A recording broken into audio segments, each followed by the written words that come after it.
အားလုံးပဲမင်္ဂလာပါကျမစာဖတ်သူအိုက်တာပါဆရာမင်းခိုင်စိုးစံရဲ့သင်မင်းနိုင်ငံမှာသုံးတဲ့ပတ်စံအခန်းကပိုးစောတယောက်သူ့ကြောင့်အလူအိမ်မှာဒုတ်ဆွဲတားဆွဲရံပွဲကြီးထဖြစ်သွားရလို့အားနာတာပဲလားမသိဘူးတော်တော်ကြီးငြိမ်ကျသွားတယ်အန်တီလာကိုလည်းနည်းနည်းလန့်သွားတယ်ထင်ပါရဲ့အရင်ကလောက်ပလူပလဲလုံးလုံးထွေးထွေးမနေတော့ပဲရှောင်ဖေလှုပ်လာတယ်အန်တီလာနဲ့မပေါင်းတာတော့ဟုတ်ပါရဲ့ဒါပေမဲ့ဆိုးတာကကားပွဲစားဥပွားတို့သားအဖနဲ့တွားရောနေတာပဲဥပွားတို့သားအဖကဦးကြောင်ကြားတွေသူ့သားအောင်ဗလာကစိုက်ကားနင်းနေသူတို့သားအဖနှစ်ယောက်စလုံးကဘဝဘေးကုသိုလ်ကံအကျိုးပေးမကောင်းတော့ခါကုန်းနေတယ်ဗျာပြီးတော့ခါကုန်းတို့ရဲ့ထုံးစံအတိုင်းကြောလေအစီယိုကြီးခုံးထပြီးတော့ဘူးကြီးဖြစ်နေတယ်ဗျအဖေရောသားပါနှစ်ယောက်စလုံးခါကုန်းကုန်းပေါ်ဘူးကြီးတင်ထားသလိုဖြစ်နေတော့ခပုနဲ့သားအဖလိုပဲရက်ွက်ထဲကလွယ်ခေါ်ကြတယ်ခါဘူးဆိုတဲ့စကားလုံးကအရက်အခေါ်အဝေါ်နဲ့ပြောကြစတမ်းဆိုတော့ကပုလို့အတန်ထွက်တယ်ဗျကြံဖန်ဖန်ပဲပြောဘာပဲပြောအကြောင်းတိုက်ဆိုင်ပုံကဒီလို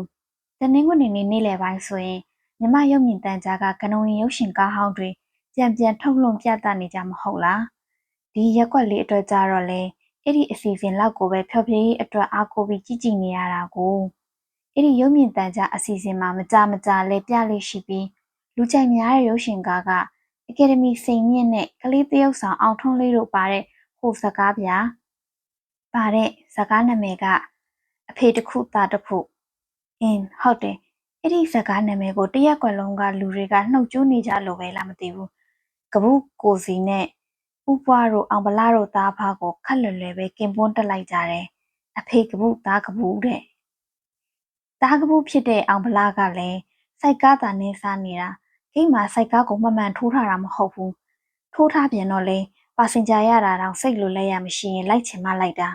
သတင်းစာကိုဟန်ကြပန်ကြဖြန့်ဖတ်ပြီးသူ့မေးစီကမုတ်စိတ်ငုတ်တူတူကိုပွင့်ရင်တကယ်မဟာပညာရှိအိုက်တင်ဖန့်ချင်ဖမ်းနေတတ်တာတခါကလည်းသတင်းစာတွေကခီးသွွားလုပ်ငန်းအကြောင်းသတင်းအတူထွာလေးကိုဖတ်နေရင်ကခက်တီတီနဲ့ဒူးတနတ်နံပြောသေးတာ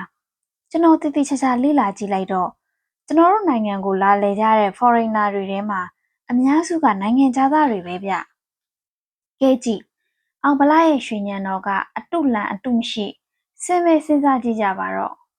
foreigner တွေထဲကအများစုကနိုင်ငံသားတွေပဲဆိုပဲ foreigner ဆိုမှတော့အကောင်လုံးနိုင်ငံသားတွေကြီးပဲမဟုတ်လို့မင်းအမေလင်တွေပါလာရမှာလားလို့မေးပြီးတော့ပဲ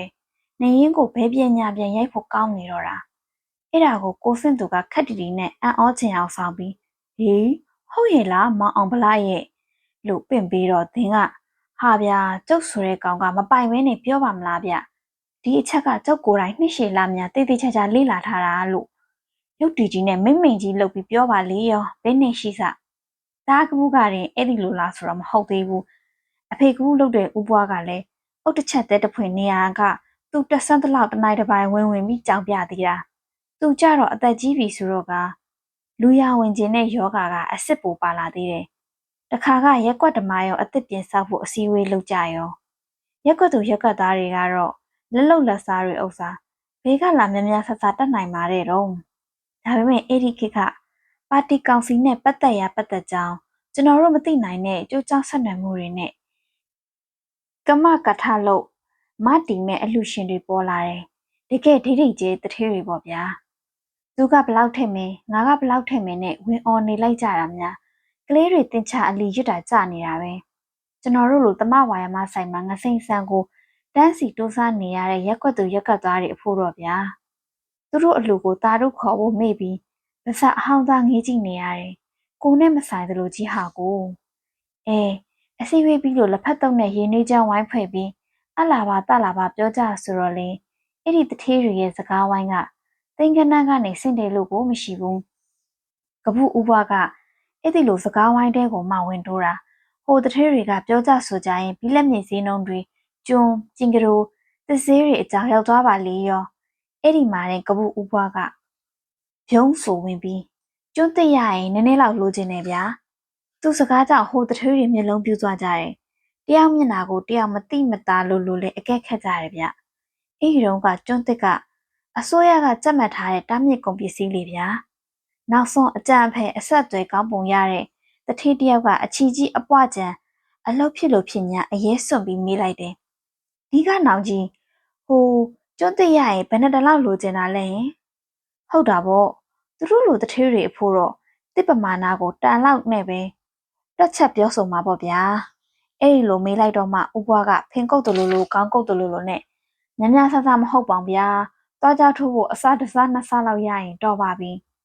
ကြားရတဲ့သူမှန်သမျှဥပွားကိုကြီးတူတူရောကြဲကြဲပါဖိဆဲကြတော့တာပဲမဆဲပဲနေနိုင်ရိုးလားဗျာလှုပ်ပေါက်ကဥပွားကိုတပြည့်တောက်နဲ့ဆဲလို့ဆိုလို့ကိုမဆုံးနိုင်တဲ့သူကတော့ကျွန်တော်တို့လမ်းထဲကဥဖေခင်ဆိုတဲ့လူကြီးပဲအဲ့ဒီလူကြီးကမြို့နယ်ပါတီယူနစ်မှာပါဆိုလားဗျာအဆန်လေးရှိသမီးချောချောလာလာလေးရှိတော့ကျွန်တော်တို့အုပ်စုနဲ့လည်းတစောင်းစီးနဲ့မြက်ချေးပြမတည့်ဘူးကဲထားပါဥဖေခင်နဲ့ကျွန်တော်တို့တက်တဲ့ပြဿနာကအကြီးကြီးဆိုတော့နောက်မှပဲတက်တက်ပြောပြတော့မယ်အခုကိစ္စကဥပွားအကြောင်းတချို့ကစောတကတက်ကောင်းတက်ချင်ကြမယ်မင်းကလည်းကွာဥပွားကကားပွဲစားလို့လဲဆိုသေးအဲ့ဒီလောက်တောင်လူရိတ်လူကဲမသိအားရသလားရုပ်တိမရှိလိုက်တာလို့စကားဖြစ်တာပြောရတာဥပွားကတကယ်ကားပွဲစားစစ်စစ်မဟုတ်ဘူးဗျရန်ကုန်ကကားပွဲစားတွေနဲ့အတိအကျွမ်းလေးဖြစ်တယ်ဆိုရရုံတင်ဒါကလည်းသူ့ဘက်ကအတင်းကာရောလိုက်ပြီးတော့ဟိုပွဲစားအုပ်စုတွေကြားဟိုနားမမော့ဒီနားမမော့နဲ့စွတ်လူရဝင်အောင်ရောရောင်နေတာနေမှာပါ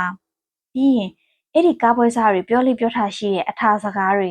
ဗန်းစကားအခေါ်အဝါတွေကိုမှတ်လာပြီးတော့ရက်ွက်ထဲကလက်ဖက်ရည်ဆိုင်မှာ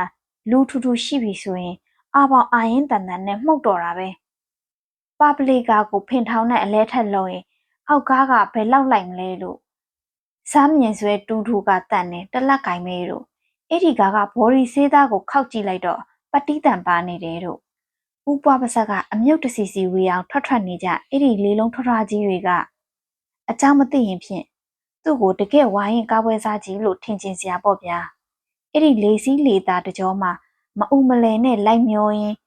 မစားရဝမခံဝင်ပြီးမှိုင်းမိတဲ့ငထုံငထိုင်းကတော့ဘသူရှိအောင်မလဲဗျာကျွန်တော်တို့ရဲ့ဖိုးစောပေါ့ခဏနဲ့ဖြန်ဆိုရင်မင်းကားတစ်စီးလောက်အယောင်းဝယ်ဖြစ်လာရင်တိတ်နဲ့တောင်းနဲ့ပဲချီပြီးငွေထုတ်ပိုက်ရတော့မလို့ဘာလို့ဖိုးစောနဲ့ကပူဥပွားတို့သားဖားနှစ်ယောက်ခေါင်းချင်းဆိုင်ပြီးကြိတ်နဲ့လုံနေကြပုံများပြောပါတယ်အေးတနေ့ကျတော့ကျွန်တော်တို့ရက်ကွက်ကရက်ကွက်တောင်ကားမှတ်တိုင်နာကလက်ဖက်ရည်ဆိုင်ကိုထွက်လာလမ်းထိပ်မှာဥပွားနဲ့တိုးမီရောဥပွားကတကယ့်ကိုအလုတ်ကြီးအကင်ကြီးသမားတို့ရဲ့အရေးကြီးနေတဲ့ item မျိုးနဲ့ဖိုးစောရဲ့လက်ကိုဖမ်းဆွဲပြီးဟဲ့ကောင်ဖိုးစောဖင်ကောက်ရရင်တစ်စည်းလောက်ဆွဲမယ်ကွာငါမှဝဲလက်ရှိတယ်ဖိုးစောကကျွန်တော်မျက်နှာကိုတလဲဥပွားကြောပေါ်ကကပူကြီးကိုတလဲကြည့်ရင်မျက်လုံးလေးပစ်ကလတ်နဲ့ဗျာဖင်ကောက်ဘာဖင်ကောက်လဲဦးလေးပွားဟာမင်းကလည်းအပါကွာဆလွန်ကဖင်ကောက်ကိုပြောတာကွာအဲ့ဒီတုန်းကဆလွန်ကဖင်ကောက်ဆိုတာကဝင်ခါဆရှိသေးတာဗျရှားလဲအတော်ရှားတယ်ဈေးလဲကြီးတယ်ကျွန်တော်တို့လိုပတ်ဝန်းကျင်မှာဘယ်ရှိမှလဲဗျာဒါပေမဲ့သူကောင်းသားဖိုးစောကသူ့ဘွားရင်မှွေးညက်ရှာခိုင်းနေများအောက်မေ့နေသလားမသိဘူးမေးစစ်ကလေးပုတ်ကာနဲ့ခက်အေးပဲโอเคသဘောပေါက်ပြီဦးလေးပွားကျွန်တော်ရှာထားလိုက်မယ်ကပူဦးပွားကသွားတော့မယ်လှုပ်ပြီးတော့မှတခုကြံနေသေးတာကိုသတိရသွားပုံနဲ့ပြန်လှည့်ပြီးနေအောင်ကွာပြောဖို့တခုကြံနေသေးတယ်ငါဝယ်လက်ကရှဲဆောင်မှလိုချင်တာတဲ့ကွရှဲဆောင်ဆိုတာကိုမင်းသိရလားကားရှိပိုင်းကခတ်ဆောင်ဆောင်လေးအပြင်ကိုငေါထွက်ဟာဗျာဒီလောက်တော့သိပါတယ်ဦးလေးပွားရာအေးသိရင်ပြီးရောဦးပွားကပြောစရာရှိတာပြောပြီးမပူမပင်မကြောက်မကြနဲ့လေချုံပြီးထွက်သွားတယ်ဖိုးစောကလည်းခေါင်းလေးတမော့မော့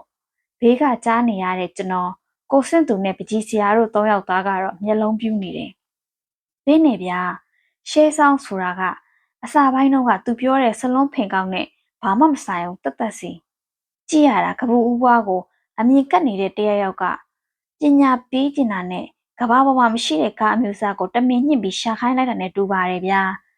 ဒါကိုပဲဘူးမသိဘာမသိနဲ့ကြားတဲ့ကအဟောက်မှတ်နေတဲ့ဖိုးစောကလက်ဖက်ရည်ဆိုင်မှာထိုင်ရင်ဒူးကလေးတနတ်နဲ့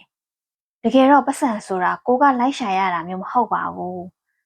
ကိုလိုက်ရှာပြီးပေးတဲ့ဟာမျိုးပါကွာဘာညာနဲ့လှုပ်သေးတာကျွန်တော်တို့ပတ်စံနဲ့ဝဲတိုက်တဲ့လက်ဖက်ရည်ကိုတစ်ဖြဲနှစ်ဖြဲတောက်ပြီးတော့လေဒါနဲ့ကျွန်တော်တို့လဲ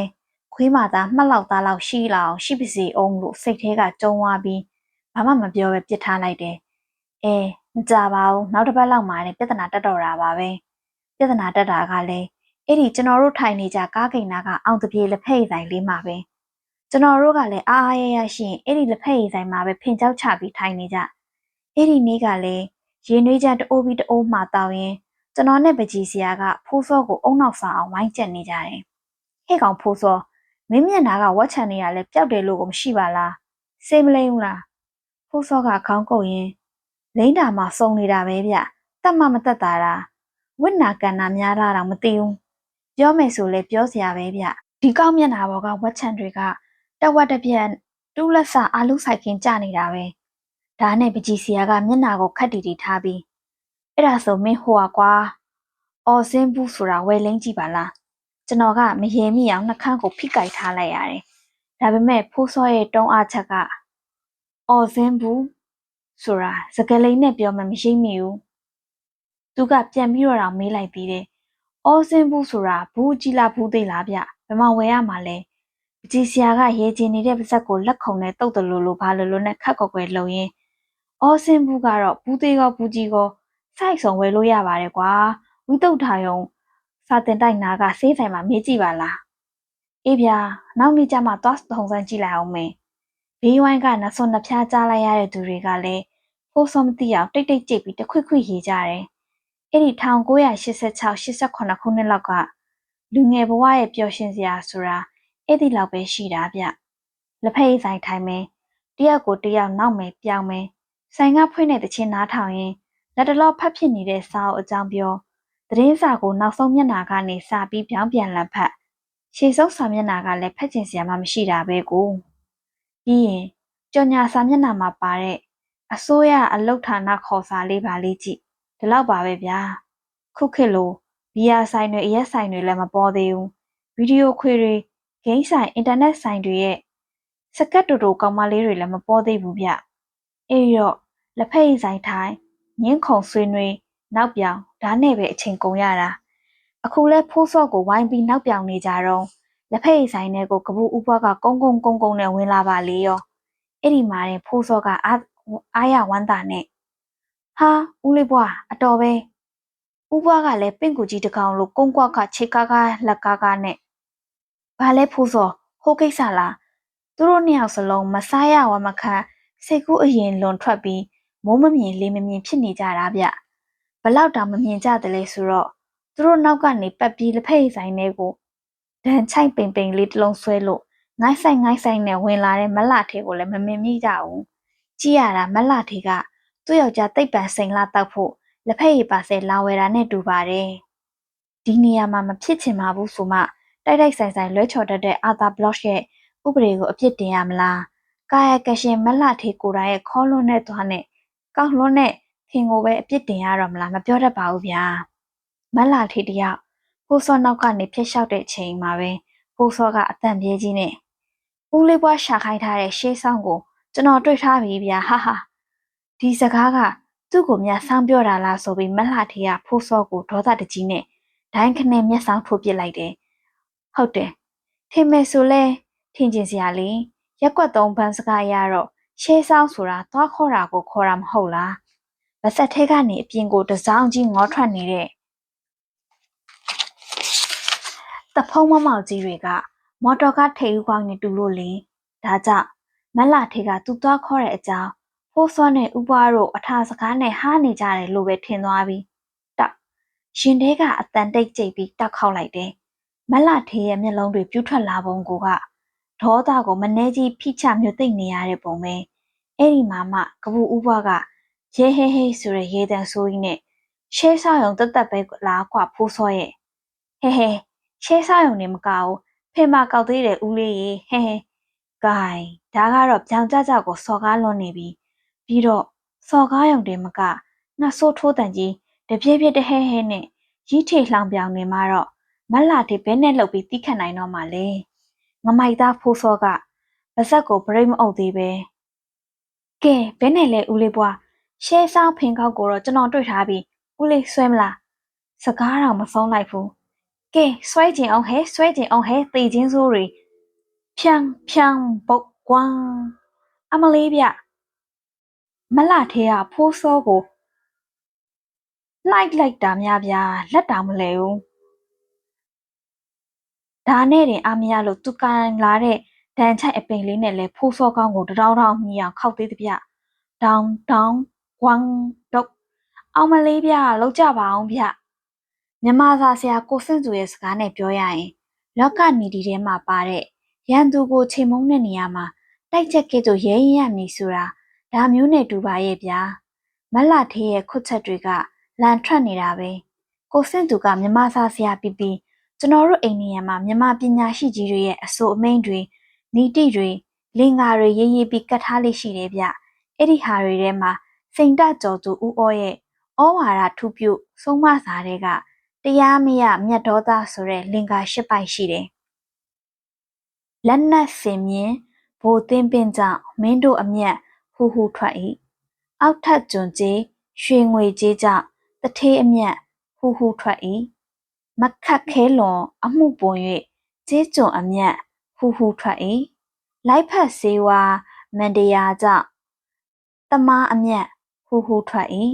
လေးကျင့်နှံပြားဘေဒင်အားကြောင့်ပုံနာအမျက်ဟူဟူထွက်၏အောက်ထပ်ဆန်းဆုံးတောင်ပန်ဟုံကြောင့်ဂလုံအမျက်ဟူဟူထွက်၏ဆက်ရန်တရားခိုးရှံများကြောင့်နဂါးအမျက်ဟူဟူထွက်၏ရန်ဖက်ဖြောက်လီဟောက်တက်လေကြောင့်ချင်းသိအမျက်ဟူဟူထွက်၏တဲ့အဲ့ဒါတွေပေါ့ဗျာဘရင်ရဲ့ဒေါသတထေးရဲ့ဒေါသဂလုံတွေချင်းသိတွေရဲ့ဒေါသတွေအကြောင်းဆုံးမထားတာပါကျွန်တော်ကအဲ့ဒီဆုံးမစာတွေရဲ့အောက်ကနေကိုယ့်ဘာသာကိုဆက်ဆိုထားတဲ့လင်္ကာတစ်ပိုက်ထပ်ရေးဖြည့်ပြီးကတ်ထားလိုက်တယ်ပွဲစား2ယောက်ရှာရှည်ပေါက်ကြောင့်ဖင်ကောက်အမျက်ဟူဟူထွက်၏